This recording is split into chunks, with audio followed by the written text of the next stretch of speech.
Hello students, welcome to EduOne show. আমি তোমাদের চিন্ময় sir. চলছিল আমার ইকোনমি সিরিজ। তোমরা জানো অলরেডি যে এই এনসিআরটির ওপর ভিত্তি করে যে জিস্ট অফ এনসিআরটি যে বইটা আছে, এটা কোনো পেড প্রমোশনাল ভিডিও নয়। এটা যেহেতু এনসিআরটি জিস্ট সামারি, এখানে ইউপিএসসির তোমরা জানো 2025 সালের যে WBCS এর মেন্স সেটা ডেসক্রিপটিভ প্যাটার্নে হবে, তোমরা জানো অলরেডি। তো এখন 2024 সাল চলছে। এই যে মাঝখানে যে 1 বছর 1.5 বছরের যে ফেজটা, আমরা এমনভাবে প্রিপেয়ার হব যাতে 2024 সালের প্রিলিমস মেন্সটা আমরা বিন্দাস দিতে পারি। প্যারালালি 2025 সালে যখন ফাইনালি ডেসক্রিপটিভ প্যাটার্নে যখন মেন্স হবে, তাতে যেন আমাদের কোনো প্রবলেম না হয়। এই কারণে আমি কি করেছি, এই জিস্ট অফ এনসিআরটির উপর ভিত্তি করে আমি তোমাদের একটার পর একটা চ্যাপ্টার আমি তোমাদের করিয়ে যাচ্ছি, ঠিক আছে? তো প্রিভিয়াস যে ভিডিওসগুলো যেগুলো আছে তোমরা এগুলো দেখে নাও। অলরেডি বেসিক কনসেপ্ট থেকে শুরু করে গ্রোথ অ্যান্ড ডেভেলপমেন্ট আমি তোমাদের পড়িয়ে দিয়েছি পুরোপুরি। মাঝখানে যত কটা চ্যাপ্টার আছে হয়ে গেছে আমার। তো এটা ফর সমস্ত পরীক্ষার জন্য, ইউপিএসসি, WBCS এর prelims, mains, NDA, CDA, central, CGL, যে কোনো এক্সাম যেখানে ইকোনমি থেকে কোশ্চেন্স আছে সেখানেই তোমার এই সিরিজটা কাজে লাগবে, ঠিক আছে? বেসিক থেকে একদম হাই কনসেপ্ট আমি পড়াচ্ছি। তোমরা জানো ইজি টু আন্ডারস্ট্যান্ড ইংরেজিতে থাকতে পারে, বাট আমি তার বাংলা তর্জমা করে ইজি টু আন্ডারস্ট্যান্ড, যাতে তোমাদের বুঝতে খুব সুবিধা হয়। আমি ধরে নিলাম তোমাদের বেশিরভাগেরই কারোর ইকোনমি তোমরা কেউ হয়তো পড়োনি, ঠিক আছে? চ্যাপ্টার ওয়াইজ চ্যাপ্টার শেষ হয়ে গেলে আমি তোমাদের বলেছিলাম যে MCQ করাবো, এবং অলরেডি তোমরা জানো যে ইকোনমি গ্রোথ অ্যান্ড ইকোনমি ডেভেলপমেন্টের 4খানা সেশন আমরা কমপ্লিট করেছি ফাইনালি। তো আজকে আমরা কি করব না, এই চ্যাপ্টারের উপর থেকে প্রিভিয়াস ইয়ারে যা যা কোশ্চেন্স এসছে একদম আপ টু ডেট 2023 এর মেন্স পর্যন্ত, ঠিক আছে, সেগুলো আমরা একটার পর একটা স্টাডি করব। তো চলো, প্রথম যে প্রশ্নটা আছে কি দেখে নি। 2023 এর প্রিলিমিনারিতে আসা প্রশ্ন, NITI Aayog has released the north east region district SDG index with the support from. তো বলছে যে দেখো, এখানে কোশ্চেন দিয়েছে নর্থ ইস্টের যে ডিস্ট্রিক্টগুলোতে যে সাস্টেনেবল ডেভেলপমেন্ট গোল ইন্ডেক্স নীতি আয়োগ যেটা পাবলিশ করছে, সেটা মানে সাপোর্ট কে দিয়েছে। আমি তোমাদেরকে লাস্ট দিনই পড়িয়েছিলাম যে এই যে SDG গোল সেটা কে দিয়েছিল, UNDP দিয়েছিল, রাইট? বলেছিলাম কি না, UNDP দিয়েছিল। এবং প্রত্যেকটা দেশের নিজস্ব এজেন্সি আছে যে কি করে না, ওই SDG গোলগুলোকে সে মেজার করে। ভারতবর্ষে সেই কাজটি করে নীতি আয়োগ, ঠিক আছে? তো আনসার কি হয়ে যাবে? আনসার হয়ে যাবে UNDP। ওকে, চলো, নীতি আয়োগ কি না, this is a government think tank in India. Okay, তোমরা জানো 1950 সালের 15th মার্চ, ওকে, 1950 সালের 15th মার্চ কি হয়েছিল না, প্ল্যানিং কমিশন তৈরি হয়েছিল। যে প্ল্যানিং কমিশন প্রথম প্ল্যান শুরু করেছিল কবে থেকে না, 1951 সাল থেকে চলতে 2017 সাল পর্যন্ত সেটা চলেছে। মাঝখানে দেখতে পাবো কি প্ল্যানটা চলেছে, প্ল্যান ডিউরেশন হচ্ছে 1951 থেকে 2017 সাল পর্যন্ত। মাঝখানে দেখতে পাবো যে 2014 সালের, ওকে, 13ই অগাস্ট কি 14ই অগাস্ট হবে, সম্ভবত 13ই অগাস্ট, কি হয়েছে না, প্ল্যানিং কমিশনকে আমরা সিজ টু অপারেট করে দিয়েছি, বন্ধ করে দিয়েছি। তার জায়গায় একটা নতুন বডি, সেটা হচ্ছে নীতি আয়োগ। এই যে NITI Aayog, national institution for transforming India, যেটা হয়েছে কবে না, 2015 সালের 1 জানুয়ারি থেকে, ঠিক আছে? 2015 সালের 1 জানুয়ারি থেকে। যেই কয়েকটা কথাগুলো আমি বললাম, যে প্রত্যেকটা কথা তোমরা মাথায় রেখো, ঠিক আছে? এগুলো কিন্তু পরীক্ষায় মানে আসবে। প্ল্যানিং কমিশনকে সাপোর্ট দেওয়ার জন্য ছিল কে না, ন্যাশনাল ডেভেলপমেন্ট কাউন্সিল। তোমরা জানো এখানে এই ন্যাশনাল ডেভেলপমেন্ট কাউন্সিলকেও তুলে দেওয়া হয়েছে। তার জায়গায় কি, যে গভর্নিং কাউন্সিল করা হয়েছে। ন্যাশনাল ডেভেলপমেন্ট কাউন্সিল এবং প্ল্যানিং কমিশনের চেয়ারম্যান কে হতো? বাই ডিফল্ট প্রাইম মিনিস্টারই হতো চেয়ারম্যান। নীতি আয়োগ এবং গভর্নিং কাউন্সিলের চেয়ারম্যান বাই ডিফল্ট কে হন? প্রাইম মিনিস্টারই হন, ঠিক আছে? এই যে কয়েকটা কথা বললাম এগুলো মাথায় রেখো, পরীক্ষার জন্য very very very much important. Next আসো, কি বলছে এখানে এক্সপ্লেনেশন থেকে, কি বলছে north east region district SDG index, this is a support created by Niti Aayog to measure the progress of different districts in the northeast region of India towards achieving the sustainable development goals. আমি তোমাদের বলেছিলাম যে total 17খানা goals রয়েছে, তার মধ্যে একটা রাজ্যগুলোর জন্য যে টার্গেট যেটা 16খানা করে গোলস রয়েছে, তোমরা জানো, ঠিক আছে? তো India as a major global player under SDG রয়েছে, এবং এই এসডিজি শুরু হয়েছিল কবে? 2015 সালে। এর আগে ছিল মিলেনিয়াম ডেভেলপমেন্ট গোল, 2000 সাল থেকে 2015 সাল পর্যন্ত, এই 15 ইয়ার্স গ্যাপে ছিল। এবং তারপর দেখতে পাবো এসডিজি সাস্টেনেবল ডেভেলপমেন্ট গোল 2015 সাল থেকে 2030 সাল পর্যন্ত চলবে। ঠিক আছে, তো আমি তোমাদের আগেও বলছি যে আমি চটজলদিতে বা হুটো পাটাতে বিশ্বাস করি না, যে আসো একদিনে তোমাকে 10 মিনিটের একটা সেশন দিয়ে দেবো, সেখান থেকে তুমি সব কটা কোশ্চেন কমন পেয়ে যাবে। তো প্রথমত কোশ্চেন কমন এরকম কনসেপ্টে আমি খুব একটা বিশ্বাসী নই। এই কারণে নই যে যিনি প্রশ্নকর্তা তিনি কখনো মনে করলে কোশ্চেনটাকে হয়তো ভারতবর্ষের হাইয়েস্ট পিকের নাম কি না দিয়ে একটুখানি একটু চেঞ্জ করে দিল, যে হিমালয়টা বাদ দিলে রিমেনিং যে রিজিয়ন রয়েছে সেখানকার হাইয়েস্ট পিকে কি। তো থোড়া বহুত কি কোশ্চেন দেবে বলা তো খুব মুশকিল। তো কোশ্চেন কিছু তো ডাইরেক্ট কপি পেস্ট কোশ্চেন, সেগুলো কমন পাওয়া যায়। কিন্তু অ্যাজ এ হোল আমি তোমাদেরকে বলছি কনসেপ্টটাকে বিল্ড করো, কনসেপ্টটা ডেভেলপ করো, তাহলে কি হবে, অনেকটা সময় বেঁচে যাবে। ইনিশিয়ালি তোমার প্রস্তুতি পর্বটা হয়তো একটু লেন্দি হবে, চাপ হবে, স্বাভাবিক, খুব ন্যাচারাল।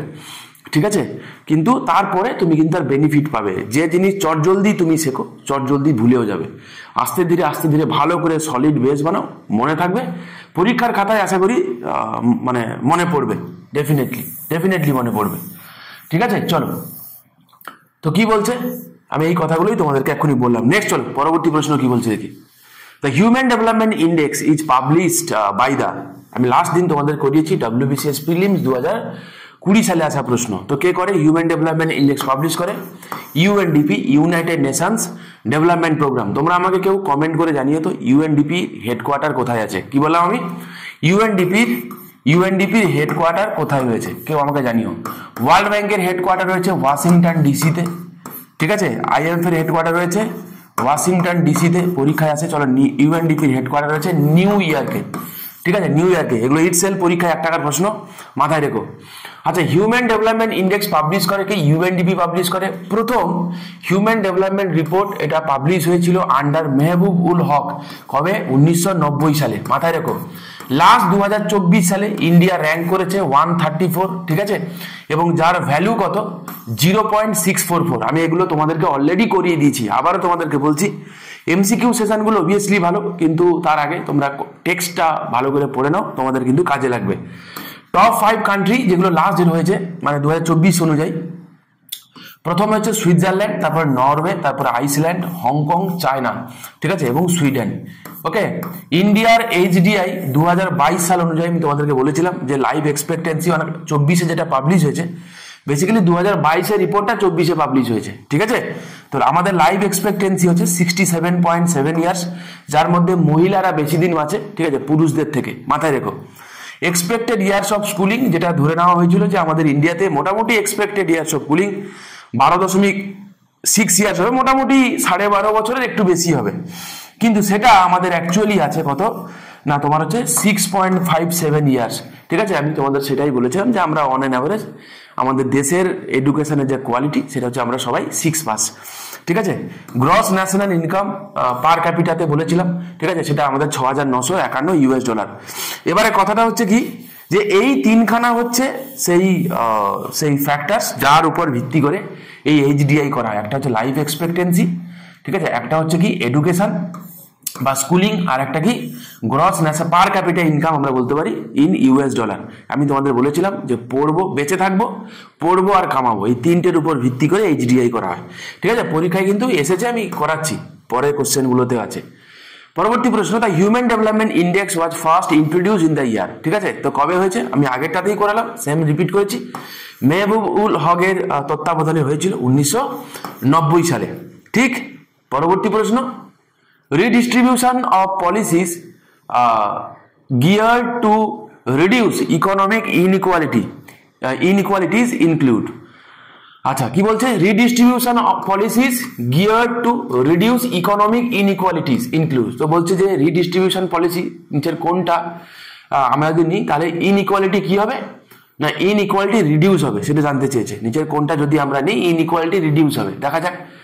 তো বলছে প্রোগ্রেসিভ ট্যাক্স পলিসিস হবে, কি হবে না? আচ্ছা বলো তো, 100% হবে। কেন হবে? আমি তোমাদের আগের দিনও বলেছিলাম যে ইনইকুয়ালিটি যদি আমাকে কমাতে হয় তাহলে কি করতে হবে, যে ইনকাম ইনইকুয়ালিটিকেও কমাতে হবে। সেক্ষেত্রে প্রোগ্রেসিভ ট্যাক্স স্ট্রাকচারকে যদি দেখি, একটা তো হয় প্রপোর্শনাল, ঠিক আছে, একটা হয় প্রোগ্রেসিভ, একটা হয় রিগ্রেসিভ। ঠিক আছে, আমি তোমাদের এগুলো পাবলিক ফাইন্যান্সে পড়াবো, ছোট করে বলে দিই। প্রপোর্শনাল বলতে বোঝায় যে হারে একটা ফিক্সড রেট থাকবে, যেমন ইনকাম হবে তুমি সেই রেটে দিয়ে যাবে। যেমন ধরো দেশের টোটাল যা আসে, কি কোথা থেকে কি ইনকাম করে কিছু ম্যাটার করে না, টোটাল বলতে ইনকাম ট্যাক্স 10%। তুমি 1 টাকা ইনকাম করলে 10 পয়সা ট্যাক্স দেবে, 1 কোটি টাকা ইনকাম করলে 10 লাখ টাকা ট্যাক্স দেবে। সিম্পল জিনিস, বোঝা গেল কি বললাম? এটাকে আমরা বললাম কি প্রপোর্শনাল। প্রোগ্রেসিভ কাকে বলে? তো বলে দেওয়া হলো একটা স্ল্যাবে স্ল্যাবে বাড়বে। বলা হলো যে 5 লাখ টাকা পর্যন্ত যদি কেউ ইনকাম করে তাকে ইনকাম ট্যাক্স পেমেন্ট করতে হবে না। মোর দেন 5 লাখ থেকে 7.5 লাখ তাকে ধরে নাও 5% দিতে হবে। বোঝা গেল? এরকম স্ল্যাবে স্ল্যাবে যত ইনকাম বাড়বে না, ট্যাক্স রেটটাও কি হবে? বাড়তে থাকবে, বাড়বে। ঠিক আছে, তাকে আমরা বলবো কি প্রোগ্রেসিভ ট্যাক্স স্ট্রাকচার। রিগ্রেসিভ কাকে বলে?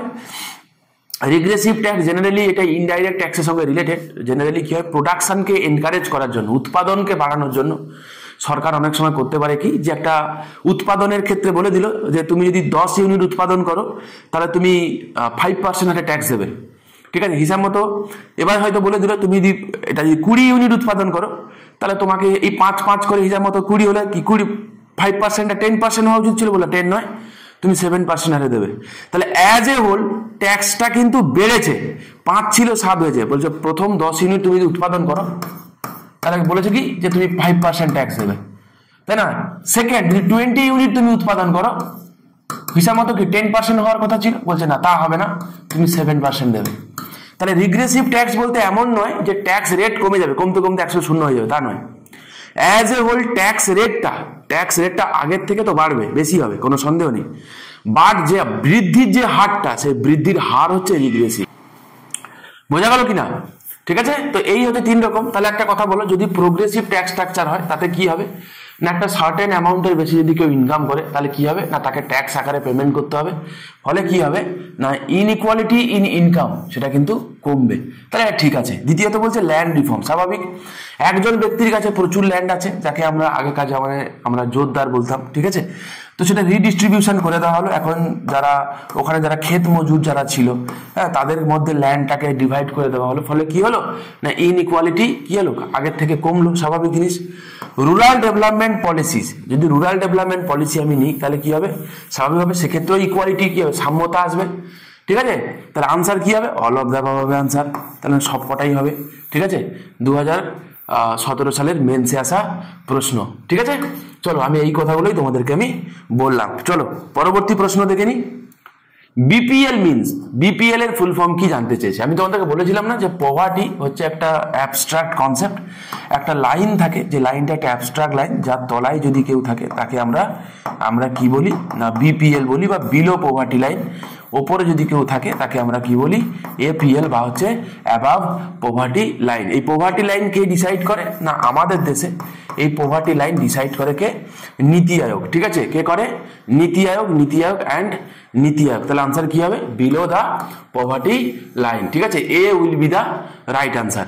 ঠিক আছে, আচ্ছা, this term is often used in India to categorize individuals and household based on their income level. স্বাভাবিক জিনিস বলেছিলাম, those fall below the poverty line are considered economically disadvantaged and are eligible for various government welfare programs and subsidies. মানে কি, সোজা কথা, যারা BPL এ থাকে তাদের জন্য সরকার কি করে, বিভিন্ন রকম ওয়েলফেয়ার প্রোগ্রাম করে কিনা, এমজিএনআরইজিএ এবং একাধিক প্রোগ্রাম আছে, স্পেশালি অন্তর্দয়া অন্ন যোজনা আছে। আচ্ছা, যেগুলো শুধুমাত্র এমজিএনআরইজিএ শুধুমাত্র বিপিএল রা পায় এমনটা নয়। মানে আমি বলছি যে একাধিক এরকম স্কিম রয়েছে এই যারা পিছিয়ে পড়া সম্প্রদায় যারা রয়েছে তাদেরকে আপলিফট করার জন্য। ঠিক আছে, আচ্ছা, ওকে, তো A will be the right answer. পরবর্তী প্রশ্ন।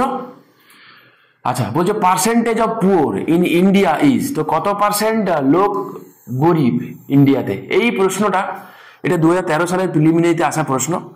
ওকে, রাইট নাও আমি কারেন্ট হিসাবে আমি তোমাদেরকে বলছি, মোটামুটি যেটা নীতি আয়োগ বলেছে যে মোটামুটি আমাদের দেশে এখন 10% মতো কি আছে না, পুয়ার আছে। The percentage of poor in India has fluctuated over time, স্বাভাবিক জিনিস, but as of 2023 it is estimated to be around 10%। ঠিক আছে, this means that approximately 10% of the Indian population lives below poverty line. আমি তোমাদেরকে এগুলো সব কটা আমি তোমাদেরকে করিয়েছি, ঠিক আছে। So C will be the right answer. আমি আবারও বলছি, এটা 2013 সালের প্রিলিমিনারিতে আসা প্রশ্ন। সেই সময় দাঁড়িয়ে স্বাভাবিকভাবে অন্য কিছু আনসার হতো, ঠিক আছে। প্রয়োজন নেই, যদি কোশ্চেনটা আসে তো মাথায় রেখো। রাইট নাও আমি একদম কারেন্ট ডেটা দিয়ে তোমাদেরকে বললাম যে এখন হচ্ছে 10%। ওকে, the per capita income has been low in India because, তো বলছে যে মাথা পিছু আয় কম কেন। আচ্ছা, মাথা পিছু আয় কাকে বলে? আমি যদি দেখি, ধরো ফ্যামিলির মাথা পিছু আয় কত, আমরা কি করি, টোটাল ফ্যামিলি মেম্বার, কি করি, টোটাল ইনকাম, এই তো। টোটাল ইনকামকে যদি টোটাল ফ্যামিলি মেম্বার দিয়ে আমি ভাগ করি তাহলে কি পাবো, টোটাল পার ক্যাপিটা ইনকাম পাবো ফ্যামিলির। তেমনি ভাবে আমি যদি ন্যাশনাল ইনকামকে যদি টোটাল পপুলেশন দিয়ে যদি আমি ভাগ করি তাহলে কি পাবো, পার ক্যাপিটা ইনকাম পাবো। কি বলেছে না, পার ক্যাপিটা ইনকাম কম। তাহলে পার ক্যাপিটা ইনকাম কম হওয়ার কারণ কি কি হতে পারে? একটা তো হতে পারে পপুলেশন গ্রোথ হতে পারে। ধরুন ন্যাশনাল ইনকাম সেম আছে, ধরুন ন্যাশনাল ইনকাম ছিল 100, ধরে নাও পপুলেশন ছিল 50, হয়ে গেছে ধরো 50 না ছিল, হয় ধরুন সাপোজ 20, হয়ে গেছে 25। তাহলে যখন 20 ছিল তখন কি 5 টাকা ছিল পার ক্যাপিটা, এখন হয়ে গেছে 25, তাহলে কত হলো, এখন হয়ে গেল 4 টাকা। তো হতে পারে কি হতে পারে না, পপুলেশন গ্রোথ অবভিয়াসলি। আচ্ছা, প্রাইস রাইজ, ঠিক আছে, per capita income has been low in India because more people are in rural areas. এটা কি কোনো কারণ? রুরাল এরিয়াতে লোকজন বেশি, তার সঙ্গে পপুলেশন মানে কি সম্পর্ক, মানে পার ক্যাপিটা ইনকামের। রিজিওনাল ইমব্যালেন্সেস, তার সঙ্গে পার ক্যাপিটা ইনকামের কি সম্পর্ক? প্রাইস রাইজ হয়েছে, তার সঙ্গেই বা পার ক্যাপিটা ইনকামের কি সম্পর্ক? তাহলে আনসার কি হয়ে যাবে, the per capita income has been low in India because of population growth, ঠিক আছে, বিকজ অফ পপুলেশন গ্রোথ। আচ্ছা, এখানে কি কি বলেছে একটুখানি দেখে নি। পপুলেশন গ্রোথ তোমরা জানো, India has a large and rapidly growing population. This means that the total national income needs to be divided among. আমি যেই কথাটা তোমাদেরকে আমি বলেছিলাম সেই কথাগুলো এখানে লেখা আছে, এক্সট্রা করে আমি আর কিছু বলছি না। রাইট নাও আমরা যদি দেখি, আমরা চীনকে টপকে উই আর নাম্বার 1, হ্যাঁ, we are number 1 in population. তো যদি পৃথিবীর সব থেকে লার্জেস্ট পপুলাস কান্ট্রি কোনটা, সেটা হচ্ছে ইন্ডিয়া, ঠিক আছে। দেখো, while inflation can contribute to lower real income, কোনো ডাউট নেই, it does not directly affect per capita income which is measured in nominal terms। তো কি বলছে, প্রাইস যদি রাইজ হয়, স্বাভাবিক জিনিস, প্রাইস রাইজ মানে হচ্ছে ইনফ্লেশন। তো ইনফ্লেশন যদি হয় স্বাভাবিকভাবে কি করে না, রিয়েল ইনকামকে কি করে, কমিয়ে দেয়। ইনফ্লেশন রিয়েল ইনকামকে কমিয়ে দেয়, স্বাভাবিক জিনিস। তো সেটা হতে পারে, সেটা ইনডাইরেক্টলি এফেক্টেড, বাট ডাইরেক্টলি কিন্তু পার ক্যাপিটা ইনকামের সঙ্গে ইনফ্লেশনের কোনো সম্পর্ক নেই, ঠিক আছে। তো A will be the right answer. পরবর্তী প্রশ্ন, which of the following explains the term economic development. তো ইকোনমিক ডেভেলপমেন্ট কাকে বলে জানতে চেয়েছে, which of the following explains the term economic development. আচ্ছা, বলছে যে improvement in the technology involved, দেখা যাক। ইমপ্রুভমেন্ট ইন প্রোডাকশন, দেখা যাক। Improvement in distribution system. তো বলো, তো বলছে যে ইকোনমিক ডেভেলপমেন্ট কাকে বলে, আমি কি বলেছিলাম যে ইকোনমিক গ্রোথের সাথে সাথে, অর্থাৎ ন্যাশনাল ইনকাম বৃদ্ধি পাবে, পার ক্যাপিটা ইনকাম বৃদ্ধি পাবে, তার সাথে অ্যাজ এ হোল যদি সমাজের একটা চেঞ্জেস দেখা যায় যেটা পজিটিভলি, হেলথ সেক্টর ভালো হবে, ইনফ্রাস্ট্রাকচার ভালো হবে, সমস্ত কিছু ভালো হবে, সেই কন্ডিশনটাকে আমরা কি বলবো, ইকোনমিক ডেভেলপমেন্ট বলবো। তো improvement in the technology obviously হবে, improvement in the production obviously হবে, improvement in the distribution system, সবকটা ইমপ্রুভ করেছে, দেখো ভালো করে দেখো। এই কারণে আনসার কি হয়ে যাবে, D will be the right answer. WBCS এর মেন্সে 2021 সালে আসা প্রশ্ন। চলো পরবর্তী প্রশ্ন দেখি। The Human Development Index is a composite of 3 indicators such as, আমি তোমাদেরকে পড়িয়েছিলাম, পড়ানোর সময় বলেছি, একটু আগেও তোমাদেরকে বললাম কি কি, আমি বলেছিলাম বেঁচে থাকবো, রাইট, পড়বো আর হচ্ছে কামাবো, ওই তিনটে বলেছিলাম, বেঁচে থাকবো, পড়বো, কামাবো। তো চলো, আচ্ছা কি বলছে, longevity, educational attainment and standard of living. হাতে রাখা যাক, লংজিভিটি পভার্টি আছে, হবে কোনো কাজে লাগবে, বাদ। আচ্ছা, গ্রোথ, পভার্টি আছে, কাজে লাগবে, বাদ। পভার্টি আছে, কাজে লাগবে, বাদ, ঠিক আছে। তো চলো, A will be the right answer. হতে পারে যে লংজিভিটিটা তুমি বুঝতে পারছো যে লং মানে লাইফ এক্সপেক্টেন্সিটাকে এখানে লংজিভিটি দিয়েছে। তো অনেক সময় এরকম হতে পারে যে তোমার মনের মতো হয়তো তুমি যে কথাগুলো পড়ে গেছো হুবহু অ্যাজ ইট ইজ সেখানে থাকলো না, একটু বুদ্ধি খাটিয়ে আনসার করতে হবে, স্বাভাবিক সবসময়, কারণ প্রশ্নকর্তা তো তুমি নিজে নও যে তুমি নিজে কোশ্চেন বানিয়ে নিজে আনসার দিচ্ছ, এমনটা তো হচ্ছে না, তাই না। তো যিনি প্রশ্নকর্তা তিনি তার মতো করে তিনি কোশ্চেন বানিয়েছেন, আমাদেরকে কি করতে হবে, কোশ্চেনগুলোকে ভালো করে পড়ে বুঝে আনসার করতে হবে, চাপ নেই কোনো। ঠিক আছে, তো এলিমিনেশন করবে, দেখো তিনখানাতে পভার্টি আছে, পভার্টি রিলেটেড কিন্তু কোনো ইন্ডিসেস ছিলই না। ওকে, তো বাদ দিয়ে দিলাম, তো A will be the right answer 2017 সালের মেন্সের প্রশ্ন। ওকে, চলো পরবর্তী প্রশ্ন দেখি। আচ্ছা, আবার একবার বলে দিই, এইচডিআই তাহলে কে পরিমাপ করে? এটা করে ইউএনডিপি। ওকে, চলো পরবর্তী প্রশ্ন। Economic growth in India will happen necessarily if there is. তো বলছে ইকোনমিক গ্রোথ ইন্ডিয়াতে হবেই হবে যদি, মানে নিচের কোনটা করলে ইকোনমিক গ্রোথ হবে, তাই জানতে চেয়েছে। নিচের কোনটা করলে economic growth in India will happen, মানে হবেই হবে, নিচের কোনটা করলে জানতে চেয়েছে। আচ্ছা, তো সবার তোমাদের একটা প্রবণতা থাকে অল অফ দ্য অ্যাবাভ দেখলে মেরে দাও অল অফ দ্য অ্যাবাভ, যদি বোঝা যাক না যাক। আচ্ছা, সবসময় কি এই ট্রিকটা কখনো কখনো কাজে লাগে? সবসময় কাজে লাগবে না। দেখো কেন কাজে লাগবে না। পপুলেশন গ্রোথ, আচ্ছা বলো তো, পপুলেশন গ্রোথ যদি হয় তাহলে কি ইকোনমিক গ্রোথ হবে? ইকোনমিক গ্রোথ হবে কি? দেখো, পপুলেশন গ্রোথ যদি বেশি হারে হয়, স্বাভাবিক ইকোনমিক গ্রোথের কি ইন্ডিকেটর কি বলেছিলাম, মাথা পিছু হয়, মনে আছে আশা করি। ধরে নাও আমি তোমাদের ছোট্ট কনসেপ্ট বুঝিয়ে দিই, অনেকের এই কনসেপ্টগুলো ক্লিয়ার থাকে না, বলে দিই। তাই কারণে কি হয়, ক্লাসগুলো একটু লম্বা হয়। তোমরা যারা সিরিয়াস অ্যাসপিরেন্ট তাদের জন্য আমি মেহনত করি। আর বাকি তোমাদের যাদের মনে হয় যে স্যার কেন 5 মিনিটে আমাকে পড়ালেন না, তো আমি তোমাদের জন্য নই, আমি পারবো না 5 মিনিটে পড়াতে। তুমি যদি বলো যে ইকোনমিটা কি স্যার, আপনি আমাকে একটু বুঝিয়ে দিন। যে কোনো জিনিস তৈরি করতে গেলে একটু সময় লাগে, বারবার বলছি আমি, তুমি সময় দেবে না। এখন রিলসের জামানায় তো 1 মিনিটে চায় পুরো ইকোনমি লোকে পড়তে, তো সম্ভব না, ইটস নট পসিবল, সময় দিতে হবে। ঠিক আছে, যারা সময় দেবে না তাদেরকে আমি পড়াতে পারবো না, নট পসিবল, সম্ভব না। হয়তো ঠিক কথা আমি এভাবে বলছি, তোমার শুনতে খারাপ লাগছে, স্বাভাবিক, আমাকেও যদি কেউ বলতো খারাপ লাগতো। বাট যেটা হয় না, মিথ্যা প্রতিশ্রুতি দিয়ে তো লাভ নেই, মিথ্যা প্রতিশ্রুতি আমি দিতে পারি না, তাতে আমার যদি পড়াতে না হবে। ওকে, মিথ্যা প্রতিশ্রুতি দিয়ে লাভ নেই, যেটা হবে না। শুনে রাখো কেন হবে না। আমি কি বলেছি, যে পার ক্যাপিটা ইনকাম বেড়ে যাওয়াকেই ইকোনমিক গ্রোথ বলি, এইটাই ছিল। এবার এখানে বলেছে পপুলেশন গ্রোথ যদি হয় তাহলে কি আমার পার ক্যাপিটা ইনকাম বাড়বে কি কমবে, দেখা যাক। দেখো, পপুলেশন গ্রোথ যদি এরকম হয় যে ন্যাশনাল ইনকাম যে হারে বেড়েছে, পপুলেশন গ্রোথ হয়েছে কিন্তু ঠিক সে হারে বাড়েনি। ধরো ন্যাশনাল ইনকাম বেড়েছে এতটা বেড়েছে, কিন্তু পপুলেশন গ্রোথ হয়েছে ঠিক এতটা, তাহলে বলবো কি পপুলেশন গ্রোথ হওয়া সত্ত্বেও পার ক্যাপিটা ইনকাম কিন্তু বেড়েছে কি বাড়েনি? বেড়েছে তো। তাহলে সেই দিক থেকে দেখতে গেলে এই কথাটা কি ঠিক বলতে পারি? আচ্ছা, পরে আসছে, আমি কমপ্লিট আনসার আমি বলে দিচ্ছি। নাম্বার 1। নাম্বার 2, কখনো তো এরমও হতে পারে কি বলেছে, পার ক্যাপিটা ইনকামকে বাড়তে হবে। ধরে নাও ন্যাশনাল ইনকাম যা ছিল তাই আছে, 1 টাকাও বাড়েনি, ঠিক আছে, কিন্তু পপুলেশন কি হয়েছে না, পপুলেশন গ্রোথ কমে গেছে, কোনো একটা জায়গায় মহামারী লেগে গেছে, যে কোনো কারণে, নেগেটিভ কোনো কারণে পপুলেশন গ্রোথ কমে গেছে, তাহলে কি হবে? তাহলেও তো পার ক্যাপিটা ইনকাম বাড়ে। তাহলে কি আমি বলতে পারি ইকোনমিক গ্রোথ হয়েছে? বলতে কি পারি? আচ্ছা, এই দুটোর উত্তর হচ্ছে না। বোঝা গেল? কারণ পপুলেশন গ্রোথ ইটসেলফ একটা নেগেটিভ কনসেপ্ট। একটা অপটিমাম পপুলেশন সবসময় কাম্য জনসংখ্যা বলে একটা কনসেপ্ট হয়। তোমরা যারা এইচএস পড়েছো বা গ্র্যাজুয়েশনে যারা জিওগ্রাফিতে ছিল, ঠিক আছে, অপটিমাম পপুলেশন অনেক জায়গাতেই থাকে, পড়াশোনা করেছো আশা করি। তো বলতে যেই পরিমাণ রিসোর্স আছে সেই রিসোর্সকে ঠিকঠাকভাবে ইউটিলাইজ করার জন্য আমাদের যা পপুলেশন প্রয়োজন তাকে বলা হয় কি অপটিমাম পপুলেশন। এবারে তার থেকে বেশি যদি পপুলেশন হয় সেটাকে পপুলেশন বার্ডেন বলে, সেটা কোনো ইকোনমির জন্য সেটা ভালো জিনিস নয়। তাহলে এবার একটা কথা বলো, যে এখানে যে কোশ্চেন দিয়েছে পপুলেশন গ্রোথ, এটা একটা নেগেটিভ কনসেপ্ট, এটা কি আমার আনসারে আসবে? অবভিয়াসলি না। তাহলে ইকোনমিক গ্রোথ হবেই হবে পপুলেশন গ্রোথ হলে? অবভিয়াসলি না। যেই না হয়ে যাবে না অল অফ দ্য অ্যাবাভ আমার হবে না, সিম্পল জিনিস, ঠিক আছে। এবারে কি বাকি হলো? ক্যাপিটাল ফরমেশন, আর কি বলছে technical progress in global economy. আচ্ছা, এবারে এদের মধ্যে তোমার কোনটা মনে হচ্ছে বলো?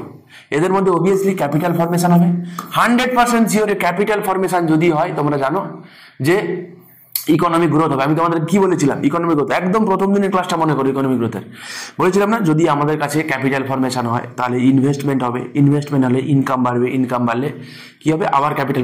তো এইভাবে চক্রাকারে ঘুরতে থাকবে, রাইট? আচ্ছা, population growth while a larger population can provide a larger labor force, it does not guarantee economic growth. ঠিক আছে, বলেছিলাম আমি, if the population grows faster than economy can provide jobs, it can lead to unemployment and lower per capita income. ঠিক আছে, simple জিনিস। যত আমি optimum পপুলেশনের কথা বললাম, যে যেই পরিমাণ পপুলেশন থাকলে আমাদের দেশে তাকে লেবার ফোর্সকে ঠিকঠাকভাবে ইউটিলাইজ করা যাবে, রিসোর্সগুলোকে আমরা ঠিকঠাকভাবে এক্সপ্লয়েট করতে পারবো, সেই অবধি ঠিক আছে। ঠিক আছে, তার বেশি যদি হয় পপুলেশন বার্ডেন হয়ে যাবে, মানে আনএমপ্লয়মেন্ট শুরু হবে, যেটা যে কোনো দেশের জন্য সেটা ভালো জিনিস তো মোটেই নয়। ঠিক আছে, পরবর্তী প্রশ্ন। The year 2015 witnessed one landmark international event. Okay, the Millennium Development Goals that were in place from 2000 সাল থেকে 2015 were replaced by the 2023 এর মেন্সের টাটকা প্রশ্ন। ঠিক আছে, 2023 এর মেন্সের টাটকা প্রশ্ন। ওকে, আমি তোমাদেরকে বহু আগে থেকে এগুলো তোমাদেরকে আমি করিয়ে এসেছি।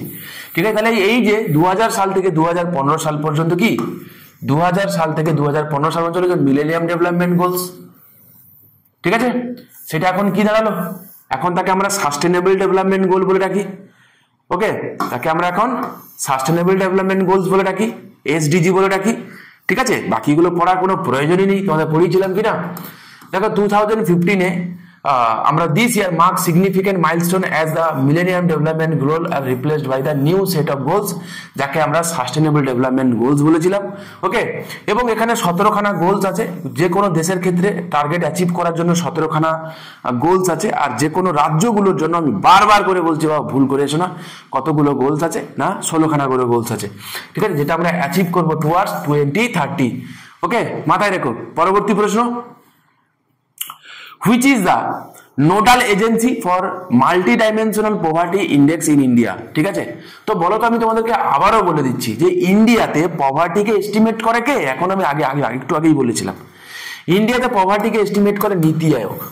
তো বলো তো, মাল্টি ডাইমেনশনাল পভার্টি কে করবে? করবে হচ্ছে one and only, it is the নীতি আয়োগ। তোমাদেরকে বলেছিলাম, তোমরা আশা করি মনে আছে, যে এখানে আমাদের 3খানা ফ্যাক্টরসের উপর ভিত্তি করে, ঠিক আছে, এই দেখো নিউট্রিশন আছে, চাইল্ড অ্যাডোলেসেন্ট মর্টালিটি আছে, তো অ্যান্টিনাটাল কেয়ার আছে, এরকম 3খানা, 4, 5, 6, 7, 8, 9, 10, 11, 12, এই টোটাল এই 12খানা ফ্যাক্টরের উপর ভিত্তি করে মাল্টি ডাইমেনশন হতে পারে। ডাইমেনশন মানে দিক, মাল্টি মানে একাধিক দিক থেকে পুয়ার। শুধুমাত্র ইনকামের কথা বলেনি, এখানে নিউট্রিশনের দিক থেকে বলেছে যে তাদের অপুষ্টিজনিতভাবে অপুষ্টি শিকার যারা চাইল্ড আছে, ঠিক আছে, তারা অপুষ্টির শিকার আছে। হ্যাঁ, তাদের ছোটবেলা তাদের চাইল্ড কেয়ারটাও ঠিকঠাক করে হয়নি, ইয়ার অফ স্কুলিং ঠিকঠাক হয়েছে কিনা, স্কুল অ্যাটেন্ডেন্স ঠিকঠাক আছে কিনা, কুকিং ফুয়েল আছে কিনা, এই sanitation, drinking water, electricity, housing, asset, bank account, এই সমস্ত কিছু। তাই দেখতে পাবে এই রিলেটেড গভর্নমেন্ট কি করে না, এগুলো এই related government social scheme, social welfare scheme তৈরি করে, তাই না, যাতে এখান থেকে লোকজনকে বের করে আনা যায় মাল্টি ডাইমেনশনাল পুয়ার থেকে। চলো পরবর্তী প্রশ্ন দেখি, যে how many sustainable development goals are there? তো কতগুলো সাস্টেনেবল ডেভেলপমেন্ট গোলস আছে তোমরা জানো? 17খানা সাস্টেনেবল ডেভেলপমেন্ট গোলস আছে। আমি তোমাদেরকে অলরেডি এগুলো পড়িয়ে দিয়েছি, ঠিক আছে, অলরেডি তোমাদেরকে আমি পড়িয়ে দিয়েছি। তাহলে এসডিজি কে নিয়েছে? আমি আবারও বলছি বাবা, ইউএনডিপি নিয়েছে। হ্যাঁ, ইন্ডিয়াতে পরিমাপ করে কে? নীতি আয়োগ। বারবার বলছি, ভুল করে এসো না। Next, consider the following statements. ঠিক আছে, কনসিডার দ্য ফলোইং স্টেটমেন্টস কি বলছে? আচ্ছা, এটা ইউপিএসসি প্রশ্ন, ঠিক আছে, ইউপিএসসি কন্ডাক্ট করে, ইউপিএসসি প্রশ্ন, আমি ভুলে গেছি।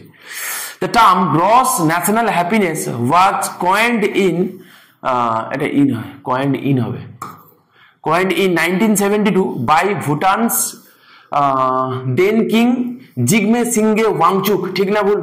100% ঠিক আছে, কোনো চাপ নেই, আমি তোমাদেরকে পড়িয়েছিলাম যখন ডেভেলপমেন্ট ইন্ডিসেস গুলো করিয়েছিলাম। আর second generation of gross national happiness concept, ঠিক আছে, treating happiness as a socio economic development metric was proposed in 2006 by Med Jones। 100% এটাও ঠিক আছে, আমি তোমাদেরকে দুটোই পড়িয়েছিলাম, আশা করি তোমাদের মনে আছে, রাইট? তাহলে আনসার কি হবে? কোনটি বা কোনগুলো ঠিক সেটা জানতে চেয়েছে, কি হবে গো? দুটোই ঠিক আছে, রাইট? দেখো, the term gross national happiness, এটা কিন্তু 1972 সালে দিয়েছিল তৎকালীন সময় ভুটানের যে কিং, কি জিগমে সিংহে ওয়াংচুক, এতে কোনো সন্দেহ নেই। Second generation gross national happiness concept যেটা, এটা দিয়েই ছিল মেড জোনস, ঠিক আছে? তো তোমরা জানো, তো এটা আমি অলরেডি তোমাদেরকে আমি পড়িয়েও ছিলাম। পরবর্তী প্রশ্ন, consider the following statements about human development index. অসুবিধা নেই, তো হিউম্যান ডেভেলপমেন্ট ইন্ডেক্স সম্পর্কে জানতে চেয়েছে। কি জানতে চেয়েছে? বলছে world bank introduce the concept of human development index. আমি একবারও বলেছি, আজকের অন্তত 5-6 বার আমি বলেছি, ঠিক না? তা কে হবে? হিউম্যান ডেভেলপমেন্ট ইন্ডেক্স করেছে UNDP. UNDP, not world bank. তাহলে ভুল হলো, যেই না ভুল হয়ে গেল কেটে দেবে এরকম করে, ঠিক আছে? যেই না ভুল হয়ে গেল কেটে দেবে এরকম করে। আচ্ছা, কোনো কারেক্ট জানতে চেয়েছে, আর বাকিটা পড়ার দরকার আছে কি? না, নেই। তার মানে দুয়েরটা ঠিক আছে, ঠিক আছে, কোনো ডাউট নেই, কারণ অ্যাকর্ডিং টু অপশন করে দেওয়া গেল। দেখো প্রথমটা ভুল আছে, তাহলে প্রথমটা ভুল মানে বোথ হবে না, অল অফ দ্য অ্যাবাভ হবে না। তো কিছু কিছু সময় অপশন দেখলেও বোঝা যায়। তো দুয়েরটা আমি পড়ে দেখিনি কি আছে, তো পড়ে দেখি। India is a medium human development country, একদম 100% শিওর। 0.644, তো স্বাভাবিক বলেছিলাম কিনা। লেস দেন 5 হলে এলডিসি, মোর দেন মানে 0.5 থেকে 0.8 পর্যন্ত মিড, হ্যাঁ, আর মোর দেন 0.8 হচ্ছে হাই। তো ইন্ডিয়া স্বাভাবিকভাবে এর ক্যাটাগরিতেই আছে। তো বোথ মানে দুইটা ঠিক আছে, তো only 2 is a right answer. দেখেছো তো, একটা বার করলেই বাকিটা আমরা করতে পারলাম, ঠিক আছে? চলো পরবর্তী প্রশ্ন দেখি। Contribution of agricultural sector to Indian gross domestic product is, ঠিক আছে? তো ইন্ডিয়ার জিডিপিতে হোয়াট ইজ জিডিপি কাকে বলে বলো তো? কোন একটা দেশে কোনো একটা নির্দিষ্ট বছরে যেই পরিমাণ গুডস অ্যান্ড সার্ভিসেস যা প্রডিউস হয় এবং প্রডিউস করে, হতে পারে মানে উইদিন দ্য টেরিটরি, কিন্তু আবার বলছে হতে পারে ইন্ডিয়ানরা করেছে, ফরেনাররা করেছে, কিছু ম্যাটার করে না। উইদিন দ্য টেরিটরি যেই পরিমাণ গুডস অ্যান্ড সার্ভিসেস যা প্রডিউস হয়, তার যা মানি ভ্যালু, তাকে আমরা কি বলি? জিডিপি বা গ্রস ডোমেস্টিক প্রোডাকশন বলি, বা যা উৎপাদন করলে তাকে আমরা জিডিপি বলি। যে পরিমাণ গুডস অ্যান্ড সার্ভিসেস যা প্রডিউস হয় তাকে আমরা জিডিপি বলি, গ্রস ডোমেস্টিক প্রোডাকশন। তাকে যদি মানি ভ্যালুতে কনভার্ট করি তো পাবো গ্রস ডোমেস্টিক ইনকাম। ওকে, এবারে বলেছে কি contribution of agricultural sector to ইন্ডিয়ার জিডিপি ইজ, তো কিরকম? More than its percentage share in total employment, এরকম কি আছে? মানে বলছে যে টোটাল এমপ্লয়মেন্ট যা আছে তার থেকে কন্ট্রিবিউশন জিডিপি অনেক বেশি করে, এরকম হয় কি? অবভিয়াসলি না। আমাদের দেশের এমপ্লয় মানে এগ্রিকালচারাল সেক্টরে এনগেজ আছে নিয়ার অ্যাবাউট 50%-এর কাছাকাছি লোক, নিয়ার অ্যাবাউট 50%-এর কাছাকাছি। কিন্তু এটা জিডিপিতে কন্ট্রিবিউট করে কত? লেস দেন 20%, ঠিক আছে? তো অবভিয়াসলি হবে না। না, তাহলে প্রথম স্টেটমেন্টটা কি আছে? আমার ভুল আছে, কিন্তু আমাকে জানতে চেয়েছে কারেক্ট কোনটা, স্বাভাবিক। আচ্ছা, তো বলছে less than it's percentage share in total employment, ঠিক আছে, কিন্তু বাকিগুলো পড়ি। নট অ্যাপ্লাইজ, তো এটা হবে না। Both share are fairly equal, না, অবভিয়াসলি হবে না। তো কি হবে? B will be the right answer, ঠিক আছে? তো এখানে আমার দেওয়াই আছে, তোমরা একটুখানি দেখে নিও, সেম কথাগুলো আমি বলেছি। নেক্সট বলছে poverty in less develop countries largely due to, ঠিক আছে? যেই সমস্ত দেশ, যেমন ধরো ভারত বলো, বাংলাদেশ বলো, পাকিস্তান বলো, মায়ানমার বলো, আফ্রিকান কন্টিনেন্ট গুলো বলো, তো এই সমস্ত দেশে পভার্টি হওয়ার মেন কারণ কি, প্রধান কারণ কি জানতে চেয়েছে। ভলেন্টারি আইডিয়ালনেস, স্বেচ্ছায় বলছে ল্যাদ খাচ্ছে ঘরে বসে বসে। তারপরে কি বলছে? Income inequality, lack of cultural activity, lack of intelligence of the people. দেখো এই দুটো তো হবেই না, হবে না। ভলেন্টারি আইডিয়ালনেস, ইচ্ছা করে কেউ কাজ, ল্যাদ কি সবাই খেতে চায়? না, তা নয়। মেন কথা হচ্ছে কি? ইনকাম ইনইকুয়ালিটি, ঠিক আছে? তো আমাদের মতো দেশে বা এই সমস্ত আন্ডার ডেভেলপ কান্ট্রি বা ডেভেলপিং কান্ট্রিগুলোর মেন প্রবলেম পভার্টি, সেটা হচ্ছে মানে ইনকামের ইনইকুয়ালিটি। কারণ inequality distribution of material resources আছে, ঠিক আছে? কারণ একটা সেক্টর অফ সোসাইটির কাছে এত টাকা আছে যে তারা চাইলেও সেগুলো খরচা করে শেষ করতে পারবে না, আর একজনের কাছে নেই তো নেই, কিছুই নেই, ঠিক আছে? তোমাদেরকে বলেছিলাম আমি, একটা ডেটা পেপারে পাবলিশ হয়েছিল যে আমাদের দেশের 40% রিসোর্স আছে 1%-এর লোকের কাছে। তো বুঝতে পারছো তো কি হারে সেটা আছে আর কি। পরবর্তী প্রশ্ন, trickle down process in India has become, বলো ট্রিকল ডাউন থিওরি কি বলেছিলাম? যারা ক্লাসগুলো করেছো তারা বুঝতে পারবে যে সমাজের আপার স্ট্রাটাকে বড় লোক আরো বড় লোক হবে, তো সার্ভিসেস প্রোভাইডের মাধ্যমে যখন সেইটা কি হয়ে যাবে যে একদম তৃণমূল স্তর পর্যন্ত যখন আসবে, ঠিক আছে, সেইটাকে আমরা কি বলেছিলাম?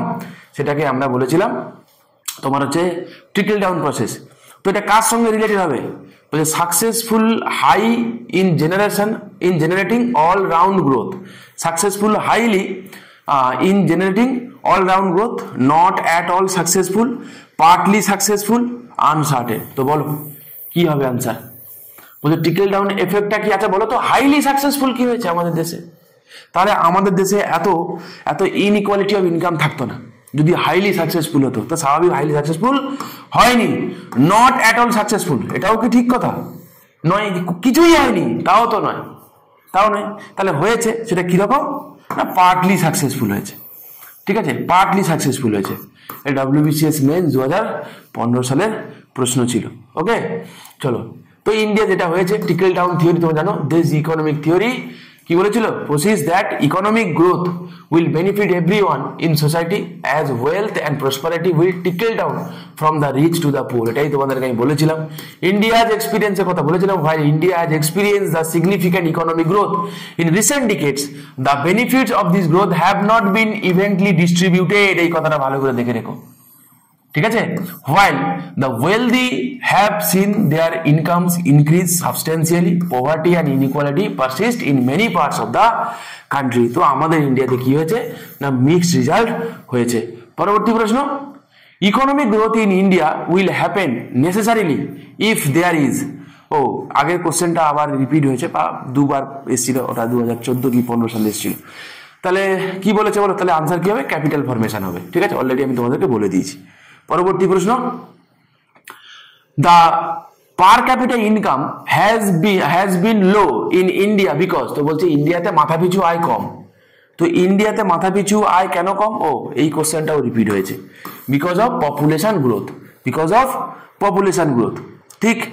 পরবর্তী প্রশ্ন, আচ্ছা এই কোশ্চেনটা একটুখানি ফরমেশনের গন্ডগোল আছে, the most important source of capital formation হতো ক্যাপিটাল ফরমেশন ইন ইন্ডিয়া, ঠিক আছে। চলো আমি বলে দিচ্ছি ঠিকঠাক করে, তো ইন্ডিয়াতে ক্যাপিটাল ফরমেশনের মেন সোর্স কি মাথায় রাখো, সেটা হচ্ছে কি হবে, হাউস হোল্ড সেভিংস হবে আনসার, ঠিক আছে। সব থেকে বেশি যারা সেভিং করে সেটা হচ্ছে হাউস হোল্ড সেভিংস, ওকে, সব থেকে বেশি সেভ করে হাউস হোল্ডরা, মাইন্ড ইট, ভুলে যাও না, এটা পরীক্ষায় কিন্তু আসবে।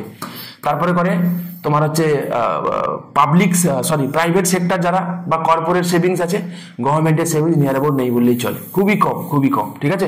তো সব থেকে বেশি পরিমাণে যেটা করে মানে মোর দ্যান 60% সেভিংস করে, আমাদের টোটাল যা সেভিংস আছে তার মোর দ্যান 60% সেভিংস করে এই হাউস হোল্ড সেভিংস, ঠিক আছে। আচ্ছা চলো নেক্সট কোশ্চেন এবং আজকের মতো লাস্ট প্রশ্ন, কি বলছে, বলছে inclusive growth is that process of growth, এই বছর মেন্সে আসা প্রশ্ন, একদম টাটকা প্রশ্ন, দেখো আনসার করা আছে, ইগনোর ইট। তো আমি তোমাদের কি পড়িয়েছিলাম মনে করো তো, ইনক্লুসিভ গ্রোথ বলতে কি বলেছিলাম, যেখানে সমাজের সমস্ত স্তরের মানুষের যখন যে গ্রোথটা যখন সমাজের সমস্ত স্তরের মানুষকে যখন পজিটিভলি এফেক্ট করবে, সেটাকে আমরা তখন বলেছিলাম কি না ইনক্লুসিভ গ্রোথ। তো where all people participate and benefit equitably, অবশ্যই এটা হয়ে যাবে answer.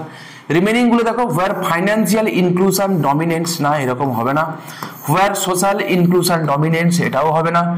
Where poor people get all the benefits, দেখো শুধু পুয়ারের কথা বলে, এখানে রিচ অ্যান্ড পুয়ার সবার কথা বলেছিল, মানে ইকুয়ালি বেনিফিট হবে সমস্ত স্তরের মানুষ, ঠিক আছে। দেখো এখানে কি বলেছে, বলছে inclusive growth is the process of economic growth where all people participate and benefit equitably, it means that the benefits of economic growth are shared fairly among all sections of society, not just the wealthy or privileged, ঠিক আছে। তো এই ছিল মোটামুটি total entire question, যেটা এই particular growth and development related chapter থেকে previous ইয়ারে আসা প্রশ্ন আমি তোমাদের সঙ্গে প্রত্যেকটা শেয়ার করলাম, এবং তার সঙ্গে ডিটেল যে ডিসকাশন যেটা সেটাও আমি তোমাদের সঙ্গে শেয়ার করলাম। যদি তোমাদের ভালো লেগে থাকে চাইলে তোমরা চ্যানেলটাকে সাবস্ক্রাইব করতে পারো, লাইক করতে পারো, বন্ধুদের মধ্যে শেয়ার করতে পারো। তোমরা অবশ্যই কমেন্ট করো, তোমরা কেউ কমেন্ট করো না, আমি বুঝতে পারি না যে তোমরা আদৌ বেনিফিট হচ্ছে কি হচ্ছে না। এটা ঠিক যে তোমরা দেখো খুবই কম জন, কারণ সিরিয়াস অ্যাসপিরেন্টের সংখ্যাও খুবই কম, এটাও সত্যি কথা, ঠিক আছে। আর এই সিরিজগুলো যেহেতু লম্বা সিরিজ, কারণ চট জলদিতে ম্যাগির মতো নয়, 2 মিনিটে আমি তোমাকে পড়াতেও পারবো না, একটু কনসেপ্ট না ক্লিয়ার থাকে ওগুলো করাটা সম্ভব নয়, তাই আমার একটু সময় লাগে। হ্যাঁ, তো সময় যেমন লাগে তেমনি তোমাদের বেসটাও তেমনি সলিড তৈরি হবে, এটুকুও সত্যি কথা। জুড়ে থাকো, যদি তোমাদের ভালো লেগে থাকে আমি নেক্সট দিন তো আবারও আসছি। তোমাদের ঝুঁকে নেই সিরিজটা যেটা আছে সেটা আমি তোমাদের পুরোটা শেষ করব, পলিটির কথা বলছি, বিফোর প্রিলিমস ঝুঁকে নেই সিরিজটা তোমাদের শেষ করব। নেক্সট দিন আমি তোমাদেরকে নীতি আয়োগ করাবো, ঠিক আছে, পুরো এন্টায়ার নীতি আয়োগ করাবো, তার থেকে যা প্রিভিয়াস ইয়ারে যা কোশ্চেন্স এসছে আমি তোমাদের সলভ করাবো, ঠিক আছে। ভালো থেকো, দেখা হচ্ছে নেক্সট ভিডিওতে।